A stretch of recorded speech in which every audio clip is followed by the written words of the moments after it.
Hello, good morning everyone. पिछली आपने हमारी 2 वीडियो देखी जिसमें मैंने एविडेंस के इंट्रोडक्शन के बारे में बताया था।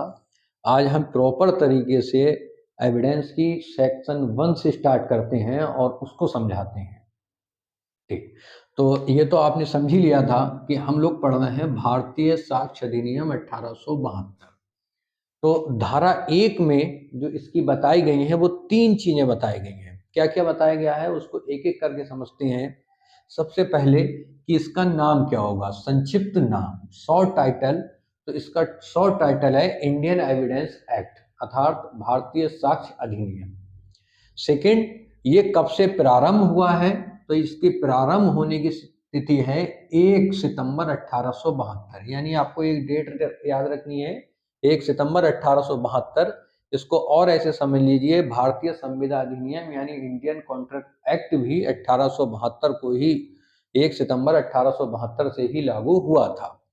फिर थर्ड आते हैं, ये तो क्वेश्चन नहीं ही पूछा जाएगा क्योंकि इंडियन एविडेंस एक्ट है, ये बहुत लीडिंग क्वेश्चन है और बहुत बार प्री में पूछा गया है कि इंडियन एविडेंस कब से शुरुआत हुई। तो इंडियन एविडेंस की जो शुरुआत हुई है वो हुई है 1 सितंबर 1872 से।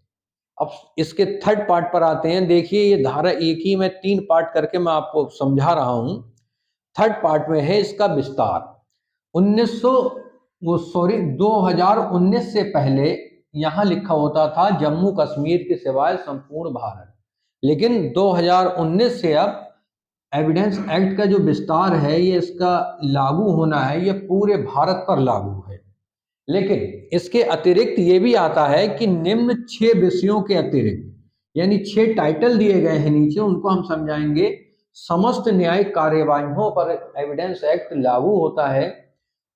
न्यायिक कार्यवाहियां क्या है, जुडिशियल प्रोसीडिंग, ये सीआरपीसी की सेक्शन 2 सब क्लोज आई में बताई गई हैं कि जुडिशियल प्रोसीडिंग क्या है। इसके बाद इस पर आते हैं कि इंडियन एविडेंस एक्ट किन 6 विषयों पर लागू नहीं होता है।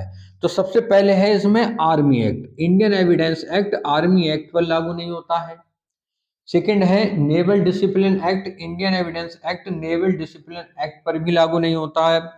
थर्ड है इंडियन नेवी डिसिप्लिन एक्ट, यानी इंडियन नेवी डिसिप्लिन एक्ट पे भी एविडेंस एक्ट लागू नहीं होता है। फोर्थ है एयरफोर्स एक्ट, यानी एयरफोर्स एक्ट पे भी इंडियन एविडेंस एक्ट लागू नहीं होता है। फिफ्थ है शपथ पत्र, एफिडेविट जिसको आप लोग कहते हैं, शपथ पत्रों पर भी ये लागू नहीं होता है। और सिक्स है मध्यस्थम कार्यवाहियों पर भी एविडेंस एक्ट लागू नहीं होता है। अब आपके दिमाग में ये प्रश्न उठता होगा, आखिर इन 6 विषयों पर एविडेंस एक्ट लागू क्यों नहीं होता है। ठीक, ये चूंकि एविडेंस एक्ट पूरी जुडिशियल प्रोसीडिंग पर लागू होता है, और ये जो होते हैं, जैसे आप आर्बिट्रेशन एक्ट यानी मध्यस्थ अधिनियम ले लीजिए, ये पूरी तरह से न्यायिक कार्रवाई नहीं होती है। इसमें 2 पक्षों को बिठालकर एक तरह से समझौता कराया जाता है। अगर एविडेंस लागू हो जाए तो न्यायिक कार्रवाई कहलाएगी। तो इसलिए इन पर एविडेंस एक्ट लागू नहीं होता है। अब जो धारा 2 है, इसकी धारा 2 को निश्चित कर दिया गया। एक बार ये क्वेश्चन आया था कि निश्चित कब करा गया, तो 1938 में इसको निश्चित कर दिया गया है। तो इस तरह से एक बार फिर रिवाइज करते हैं हम लोग कि धारा 1, क्योंकि आज इंडियन एविडेंस एक्ट मैं प्रॉपर तरीके से आपको समझा रहा हूं, तो धारा 1 को मैंने 3 पार्टों में बांट के आपको समझाया। नंबर 1 कि इसमें दिया गया है कि इसका संक्षिप्त नाम क्या है। तो हाँ, तो एक बार इसको फिर हम रिवाइज करते हैं। मैंने धारा 1 को 3 पार्टों में बांट लिया। नंबर 1 पार्ट है इसका कि इसका शॉर्ट टाइटल यानी संक्षिप्त नाम क्या होगा, तो इसका संक्षिप्त नाम इंडियन एविडेंस एक्ट। सेकंड है कि ये कब से प्रारंभ हुआ या कब से लागू हुआ, दोनों एक ही बात है। तो एविडेंस एक्ट लागू हुआ है 1 सितंबर 1872 से। थर्ड में हमने इसका विस्तार जाना, तो विस्तार इसका वर्तमान समय में ये इसकी कंडीशन है कि ये संपूर्ण भारत पर लागू है। लेकिन अगर आपके पास पुराने वेयर एक्ट है तो उसमें आप ये पाएंगे 2019 से पहले कि जम्मू कश्मीर के सिवाय संपूर्ण भारत, क्योंकि अब सरकार ने इसको जम्मू कश्मीर को भी पूरी तरह से भारत में अब एक अभिन्न अंग बना दिया है, जो कि रह गया था, कुछ कमी रह गई थी। और वर्तमान समय में साक्ष्य अधिनियम अब संपूर्ण भारत पर लागू है। अब लेकिन ये जो पार्ट है ये बहुत इंपॉर्टेंट है, याद रखने का है, और ये एग्जाम में बार बार पूछा गया है। क्या पूछा गया है कि निम्न 6 विषयों के अतिरिक्त समस्त न्यायिक कार्रवाइयों पर एविडेंस एक्ट लागू होता है। तो सबसे पहले ये समझ लीजिए कि जुडिशियल प्रोसीडिंग यानी न्यायिक कार्रवाइयां क्या होती हैं। तो न्यायिक कार्रवाइयों को बताया गया है सीआरपीसी क्रिमिनल प्रोसीजर एक्ट की धारा 2 सब क्लॉज आई में। तो न्यायिक कार्रवाइयां जुडिशियल प्रोसीडिंग वह होती हैं जिनमें वैध रूप से साक्ष्य को ग्रहण किया जाता है, न्यायालय के सामने साक्ष्य को दिया जाता है। अब ये 6 विषय हम देखते हैं। जे इन 6 विषयों में आप 4 देखते हैं कि फोर्सेस के होते हैं, जैसे army act, naval discipline act, Indian navy discipline act, air force act.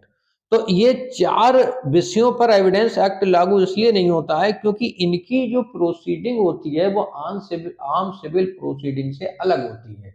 एक या कह लीजिए कि कॉन्फिडेंशियल भी होती है कभी कभी, तो उस पर फिर ये एविडेंस एक्ट लागू नहीं होता है। ये 2 पॉइंट अलग हैं। शपथ पत्र, इन पर भी एविडेंस लागू नहीं होता है, और मध्यस्थों के समक्ष जो कार्रवाइयां होती हैं इन पर भी एविडेंस एक्ट लागू नहीं होता है। अच्छा, फिर धारा 2 को बस इतना समझ लीजिए कि धारा 2 वर्तमान समय में रिपील है, निश्चित है। ये कभी कभी ये प्री में क्वेश्चन आ जाता है कि ये निश्चित कब हुई, तो 1938 में इस धारा को निश्चित कर दिया गया है। धन्यवाद बहुत बहुत आप लोगों का वीडियो देखने के लिए। ऐसी वीडियो निःशुल्क देखते रहिए, हमारे चैनल को सब्सक्राइब करिए, और कमेंट में आप उसको कमेंट जरूर करिए, लाइक करिए। धन्यवाद।